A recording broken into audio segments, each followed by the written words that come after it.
Yeah, you're front of the camera, see. Okay. I'll just talk loudly. I'm really happy to be here. Thank you for inviting us. I'm going to give you a tiny bit of context on my background with Planned Parenthood so that the information I can share will make more sense. The bulk of my job is working in clinical services, and I'll talk about a little bit of the Planned Parenthood structure just so that makes sense. But one of the fun parts of my job is being the facilitator for Teen Council in Utah County, which is one of our education department programs. So I'll speak to all of that. But just context for Planned Parenthood in general. So we have 3 different sections. So one is clinical services, we have 9 clinics statewide. I have little business cards that have our locations and then our basic services that we offer, which I'll touch on. But from a clinical perspective, anything from pregnancy testing, birth control, basic health exams, pap smears, breast exams, all that good stuff. It's the bulk of what we do. And we also have our education department. And I wish that we could have had Kristen or Annabelle from education here, just because they've been doing this forever and they're the experts. So I'm thinking, and I can speak to some of the how we talk to kids about sex, and I'm not the expert the way they are in that. So I'll do my best to share as much of that as I can. And I think the teen council members are going to be able to provide even better insight than I could because they're teens and they have parents. You talk to them or go talk to them or all those things. So we'll get to that as well. But the education department, they can come out and do a really concentrated, with resources and books and all that stuff. But I have emails and phone numbers for education. If you want that, come and grab me afterwards. I did have a PowerPoint that's not working, so we can get you any info you need as far as how to get in touch with us. There's also share the, that PowerPoint. what? Yeah, If sure. that's okay with totally you, we'll fine. just share it. Yeah, email it out. Totally good. No worries. There you go. And then the Action Council is the 3rd section of Planned Parenthood Services. They're actually a separate agency for tax purposes. Action Council, they're the ones who do lobbying and kind of more the political stuff that clinical and education stays away from. So they have tons of volunteer opportunities and things like that, and I've got their contact info as well. So if people are interested in doing volunteering, the Action Council is definitely an awesome place for that. As far as what I can talk about with it, I mean, I don't know where everybody's at. People have young kids, teenagers. Yes. All of that. Yes, we do know. Some of you might be teachers, or so there's lots of capacities where this topic may come up. And I think it is definitely something we shy away from, as Barb said. But from the Planned Parenthood perspective, we don't want sex ed to ever be scary. We don't want, STD testing to be fear-based or any of that stuff. It's all just where people are at and what they need. And so part of what we'll do in a few minutes is we'll bring the Teen Council members up because they're happy to answer questions. So start thinking now about what questions you'd like to ask. I'm assuming, and I don't know everybody's ties, but I think you probably won't have any connections to these guys or anything where there's overlap, so they'll probably feel comfortable answering, maybe a little bit more personal or kind of what experiences they've been through, talking to parents or with their peers and what's been going on. They teach me a lot every week, so I know they'll bring good stuff to you guys. Is there anything specifically that I can answer for you guys as far as those really pressing? I don't know what brought about the topic. If it's just been kind of a rumbling of we should talk about this. Just an important topic. Yeah. So talk about specifically, like when you go into Planned Parenthood, what the services. I think there's a misconception of, okay, is it free? Is it not free? Does it have to go through my insurance? Can my child go in by themselves? How old can they be to go in by themselves? Yeah, all of us. So we can Let's touch start there. for sure. So just like any other clinic, Planned Parenthood has to follow mandatory reporting laws as far as consent or things like that with sexual activity. So anyone who's under 14 by state law, and they're sexually active, that's mandatory. We don't have a choice in that. But 14 and up, with of course a few exceptions like age of partner and things like that, 14 and up, is at that point where people can consent legally to sexual activity, so that's not reportable necessarily. In and of itself. I think there are a lot of misconceptions about what exciting as people think. It's like, I'm here for my, annual exam. It's like just not that big of a deal. If people need STD testing, we can see people who are asymptomatic, so no symptoms at all. We just see them as a walk-in and do some basic testing. If people have symptoms, we want them to be able to be assessed by a clinician. So they'll need to set up an appointment so they can get that one-on-one time with their clinician to see what's going on. What else? Pregnancy testing is a walk-in. We do encourage people to not come in for pregnancy tests until they're late for a period, because sometimes people come in and just test too early, and it's just kind of a waste of their time at that point. Or if they've gotten a positive test at home and they need confirmation, things like that. As far as trying to think about cost, because that's a big one, we will bill any insurance for any services that we do. So even if insurance will reject it or deny it, most of the time they don't, because the main stuff that Planned Parenthood offers is preventative care, which most insurance, unless they've been grandfathered in under some really goofy, law, most insurance is required to cover all that preventative care, and then also contraceptive as well. So we'll bill it all. If they deny it, any or all of the claim, then we apply whatever discounts we can to their remaining balance, and they go from there. So just to give you a general idea, if somebody didn't have insurance and wanted to come in, we don't do things free. We shy away from that term just because that's a little misleading. But we do have special funding that comes from Title X funding federally that helps cover STD testing and contraceptives, especially for 21 and under. Annual exams will always slide based on income. And if somebody gets established with Planned Parenthood as a preventative care patient, then their services can slide based on their income. So always. 22 and over for contraceptive. If people don't want to do exams or do preventative care, then they're a full fee patient. And what that means is an office visit would be at $34 to get started on birth control, and then whatever their birth control is, $18 a pill pack, $50 for a depot shot, which is good for 3 months. So it's really quite reasonable, even at its most expensive in that sense. But we definitely do work with people for sliding fee based on income, because that $18 a pill pack might not be within somebody's reach, but we don't want cost to be an issue. And we always encourage preventative care anyway, so it's kind of a win-win. People will, commit to doing annual exams and things like that, so they qualify for that funding for sure. Yeah. Do you guys offer any kind of therapy isn't the right word, consultation? Counseling. For kids who maybe are uncomfortable talking to their parents about? Sure. And if so, how do you range them best ways? Yeah, for sure. So we don't have therapists or counselors on site. We do a lot of referrals for counseling or therapy, especially if people mention they've been in an abusive relationship or had a sexual assault or abuse or something in their past that they may need that counseling for. We do a lot of that referring out and work with community agencies as well. But as far as, I'm trying to think of the best way to answer that. Just information. Not Yeah, necessarily information, education. for sure. Just Yeah. I'm uncomfortable talking to my parents about how sex works. Yeah. Is there someone else I can talk We do. So that actually comes down to us from Planned Parenthood Federation. So nationally, PPFA really focuses on how to talk to your parents. And so anyone who's under 18, male or female, gets a little bit of that education. Y'all have a really good website on that, don't you?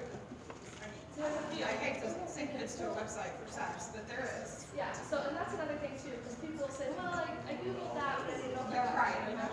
So we always direct them to Planned Parenthood websites, health department websites, a .gov, as Right. opposed to a random .com. .net section. Yeah.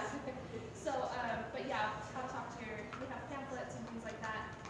We always encourage teens to talk to their parents, but that doesn't mean they always are going to do it. Yeah, my favorite thing is when a parent will bring their teens in. I'm like, thank you, it's so great, because those conversations are happening. Yeah. On that same note, do you have lists of local OBGYNs or anything like that who are open to actually talking to teenagers about sex? We have family practice and OBGYN referrals. Planned Parenthood doesn't do any prenatal care, so if somebody is in need of the OB side of an OBGYN, we have to refer out for that. But as far as teen friendly, the ones who are on our list, we just know in general, are supportive of, We just talked to our pediatrician pediatrician. I was like, listen, if she ever comes to you with these questions, are you gonna help her, advise her, or anything? He's like, no, that's like off limits. I can, That's a tough one. Yeah. Yeah, and I think you'll find that with any sort of medical provider, their comfort level is going to be in different areas for sure. But the ones that we refer out to are all ones we've talked to. Yeah, for sure. Make sure that, you know, that messaging is going to be a safe, secure kind of thing where it's open. Instead of a lot of times people will come to us too and say, I didn't really know where else to go. I have insurance, but my doctor, you know, doesn't want to help me get over control, or that, you know, he said I don't need it. But I want it, you know, so we kind of talk through that stuff and make sure that people feel comfortable. Did you have a question? I was just telling Rachel I have a name. Barb knows someone. Well, it's true though, there's so many doctors that if you're not married, they're not going to talk to you about it. Yeah, for sure. And there are, I mean, we do hear some things too, like some insurance that won't cover birth control or things like that. So we have people in the community will come to us because their insurance won't cover it, and they, you know, really want to. Maybe if it's something simple like period regulation or something like that. They're not even sexually active. They just need a break from crying up certain things like that, and they can't get it through insurance or through talking to their family doctor and things like that. So, yeah. Do you have anything set up for, a lot of times you find that the dad finds it very uncomfortable to talk with his daughters about their menstrual cycle, their period, and everything. Go talk to your mother about that. Sure. Okay, but to me that's stupid, number one, because you know, you're dealing with it with your wife. You should know what's going on. You should be able to deal with it with your daughters. Sure. So what do you have set up for the parents? Yeah. And you know, just to kind of, here's how you talk about it. Yeah. Here's how you go around. What are some of the things that you have there? Yeah, and that's definitely the education department, Kirsten or Annabelle. They have specific curriculum that's, I mean, it's evidence-based. It's been proven to be effective talking to teens or to parents or, you know, things like that. And that's where I think bringing them into a really concentrated dose on that. They have all those resources. Even just the Planned Parenthood website that talks about this is how a menstrual cycle works. That's not just geared towards females or, you know, teens.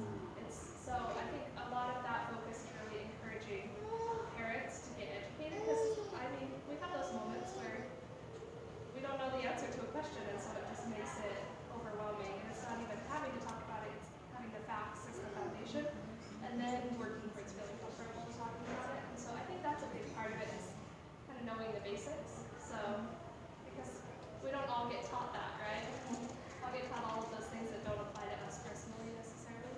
So I think that with our education department, they could come out and do, and even the website has resources and things about getting comfortable with the topics and then making that next jump to talking with your children, whether it's age appropriate because they're 7 and they're starting to ask questions, or all the way on up to, you know, is my teen sexually active, or where do we go from here? 2 minutes. Cool. We want to save time for the teen council members to come up and talk. Are you guys okay if I just switch gears to teen council specifically for a second?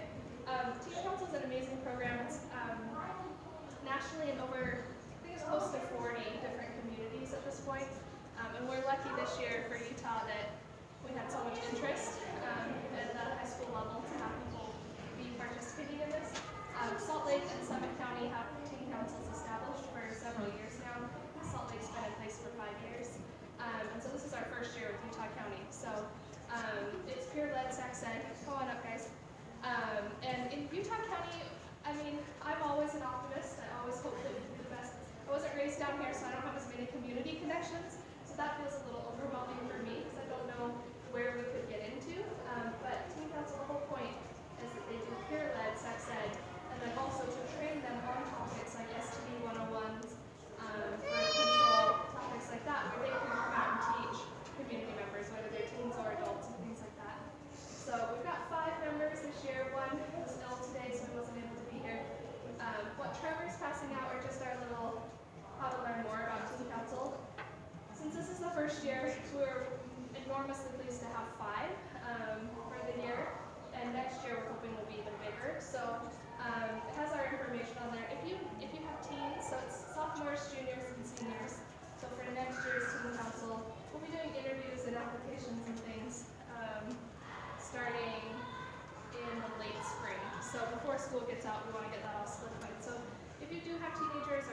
who have teenagers who would really benefit. I think it takes a certain kind of teenager to be willing to do this sort of stuff. So if you have those people in your lives, let them know about Teen Council. I can make sure you guys have my email at the end of this, because the more the merrier, and the more diverse opinions for Teen Council, the better for sure. So can we just do quick introductions? And they're willing, because they are such troopers, to answer questions about, what's going on for teens right now. We talk a lot about politics lately and kind of our future and where things are going, and individual experiences as far as peers and sexual activity or needing information and not getting it. All of them go to school down here, and so they have they're at different schools, 3 different high schools represented here, so kind of give you a general idea of what information they're getting or not getting and things like that. So, May I ask which schools? Which one? And Pleasant Grove. Another face there, yeah. So they are willing to do introductions and talk a little tiny bit about themselves, and then I'll just open it up for questions and things like that. I'm Elizabeth. I go to Mountain View, and I was like one of the first Teen Councils. Can we use the mic, maybe? Oh, yeah. I can't hear you. Thank you. No, I'm Sorry. Okay, I'm Elizabeth, and I'm from Mountain View High School, and I was like one of the first teen council members. We used to only have 3, but There's another wave of recruitment in the late summer and got a couple more, which is awesome. I'm Brittany. I go to Planned Parenthood High School, and I was in the second wave of recruitment. I was informed by it by Elizabeth and Monica, because we're very close friends, and I was just interested in learning more about it. First wave. Is it on? Yeah. Gotta get closer. And I kind of just, I had a health class, and I was just really frustrated about how we talk about this. My name is Trevor, and I go to Pleasant Grove High School. And the only reason that, the way I was recruited, I was in the first wave of recruitment, and the way that I was approached by Monica to join Teen Council was because I was more socially active and vocal about my opinions and beliefs regarding just social issues and causes, so she was able to get me involved. And this has been a long time in the works, because Monica and Elizabeth? Yeah. You want to talk about that real quickly? Okay, so, like I said, I had a health class sophomore year, and when we got into the reproductive area, it was just pretty minimal, and I've also it was a repeated type of thing. I heard it, and it just kind of bugged me that the whole abstinence only.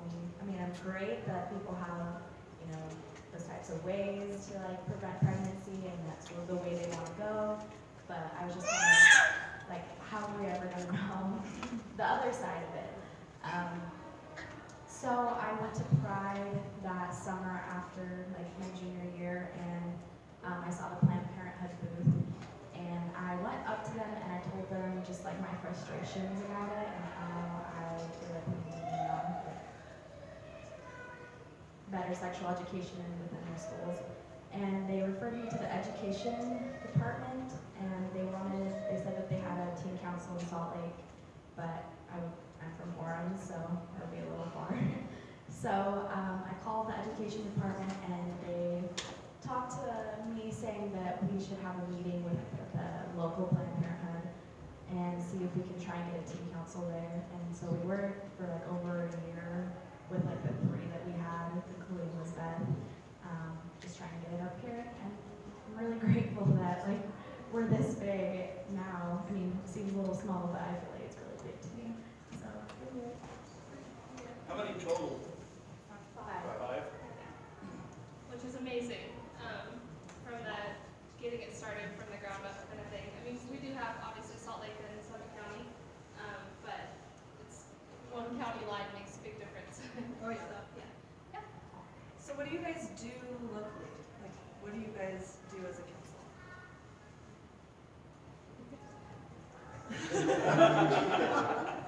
So basically, it's on the back of our shirts. We do peer-led sex ed, so we can meet with groups like this. We can do like after-school programs where there's only abstinence-only education. And then there's people who are interested in more education, like the other side, like Monica said. So we just do a lot of community outreach and being like a student and wearing our t-shirts to school, being involved, having people know that we know a lot about sexual education. It helps, and we can be a safe place for kids to go if they have any questions or don't have any questions, just need somewhere to go to talk or know something. And to add on to that, since this is our first year down here, we don't know all the places who might want us or need us. So if you guys have feedback on that at the end, I'd love to hear that too, because we'll go anywhere, but we don't know who wants us. So we're still getting that going. Do you guys get a lot of kickback socially in this area, or even just from parents and legally and all of that? I'm just wondering what your I think that being down in the area with like all abstinence only teaching, it's harder to get into schools. Like we talked to our principal and we asked him if we could, and he said it would be a good idea, but after school we can't really do anything. it sounds like they're kind of open. What was At that? least they're kind of open. Like Yeah, they're open. after school. So we don't really know where it goes since everything is really conservative around here. It's harder to get places to teach.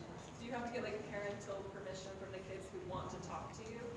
If it's during school hours, But if it's there after is, they don't. after school would be no. Yeah, so that does give us more flexibility for sure. For the social aspect,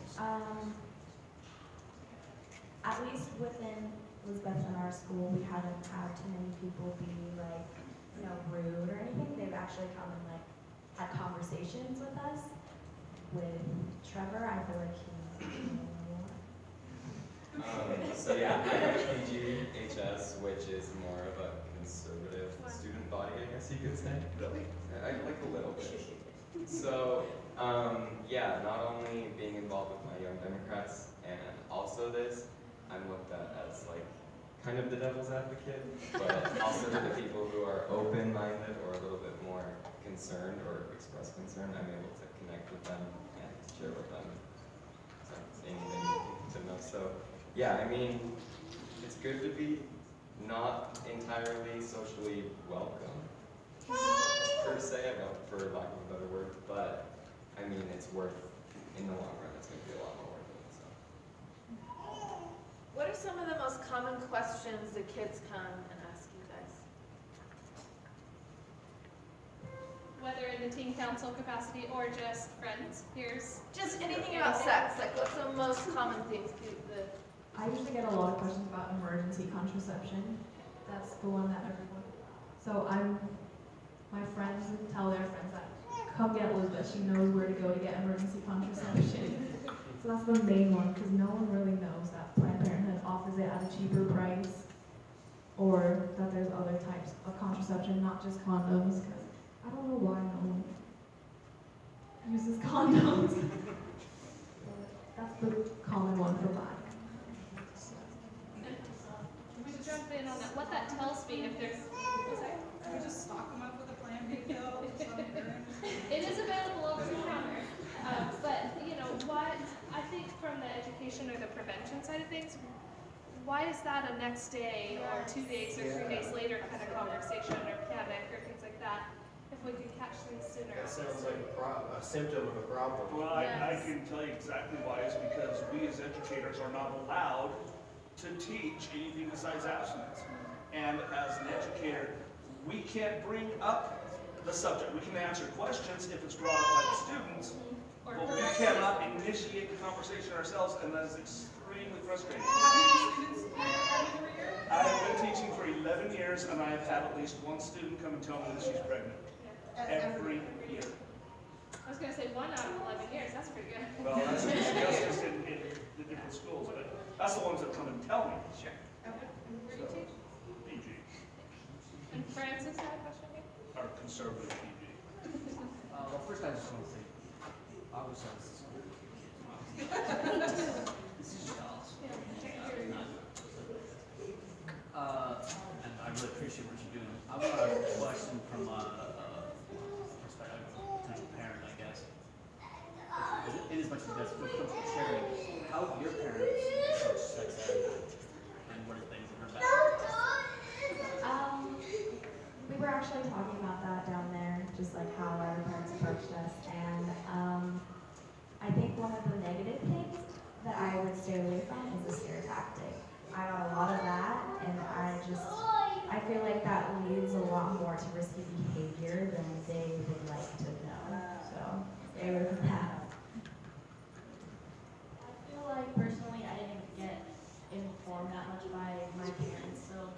oftentimes we find out stuff through the internet and friends, and it's like not accurate, so the believe things that aren't true.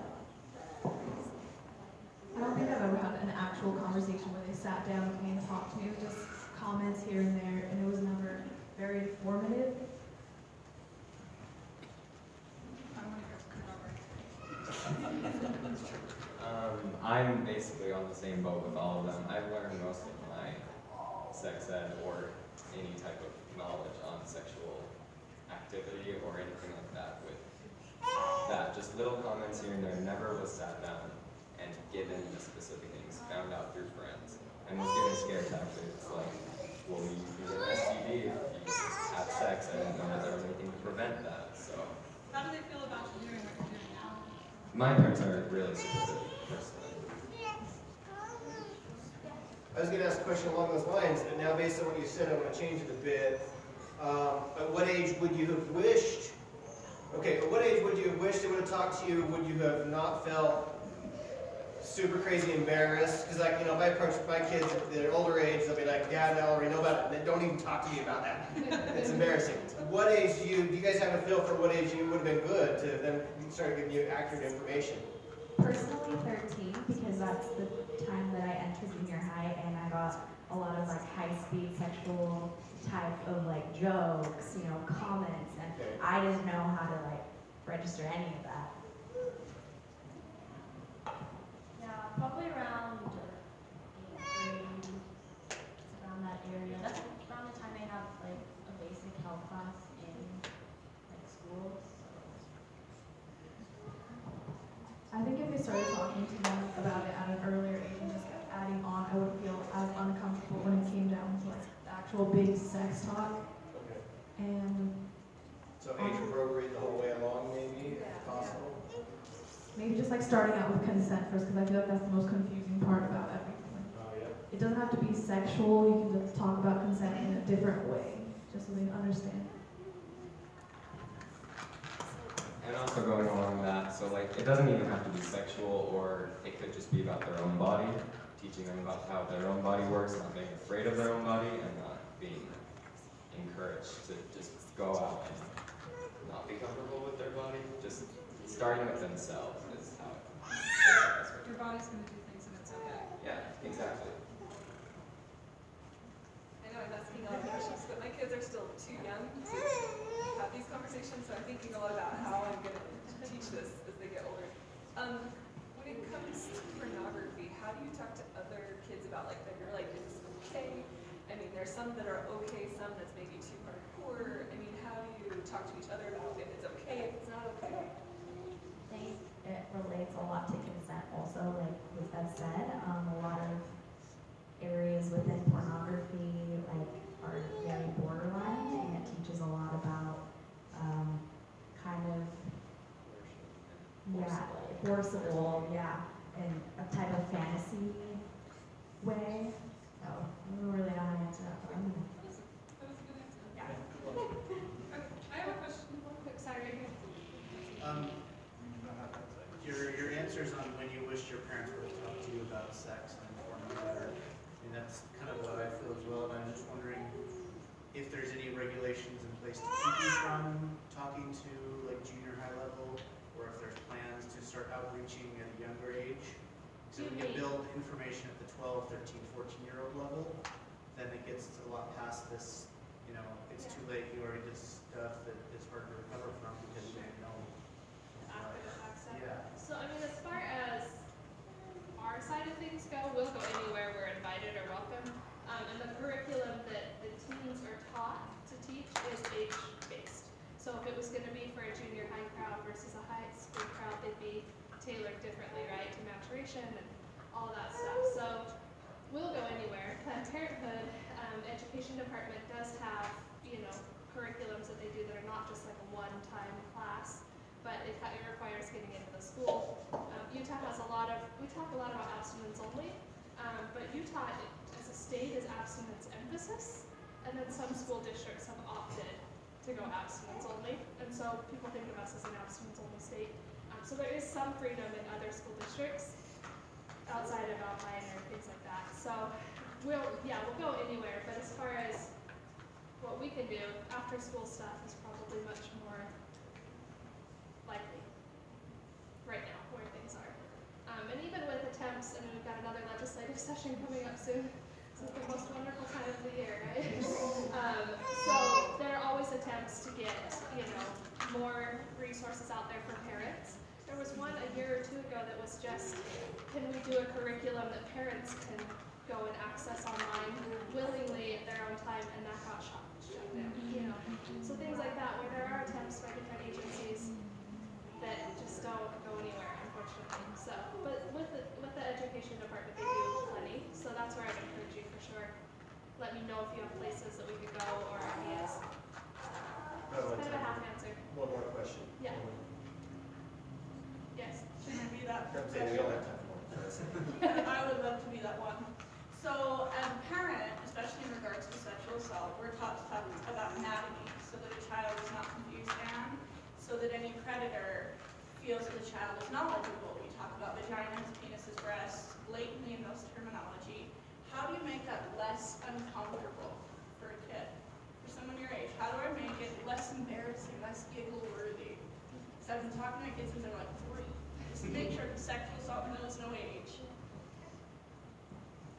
Personally, so I just think if you can just say vagina or penis or breasts or anything along those lines, if you can just say it and not like be physically or with nonverbal body language, just you can see that you're comfortable using those terms, you're just modeling that it's comfortable to talk about your own body, it's comfortable to talk about things that most everyone has. So I mean, just being comfortable yourself is good to model it for your own kids. Like I feel with my parents, I've never really received any information about condoms from them. So when I was growing up, I thought condoms was like a dirty word. I thought condoms was weird. I thought they were gross as it is, but they're taken out of the package. They're sterile, they're clean, they're for good use. So it's like, you just need to be comfortable with what you're talking about and also just talk about it.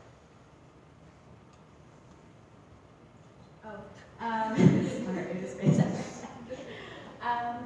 Yeah, like you said, being comfortable and, also just staying away from slang. That's always good, just modeling, like, there's no little giggles and no little that. They feel more comfortable with, you're okay with using that type of term.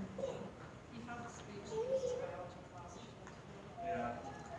Beginning of every year, I tell my biology class, we're going to be using proper terminology. We're going to be talking about bodies. And so there are no such thing as woobers, ha-has, hooters, wangers, tallywhackers, or anything else. We will use proper terminology.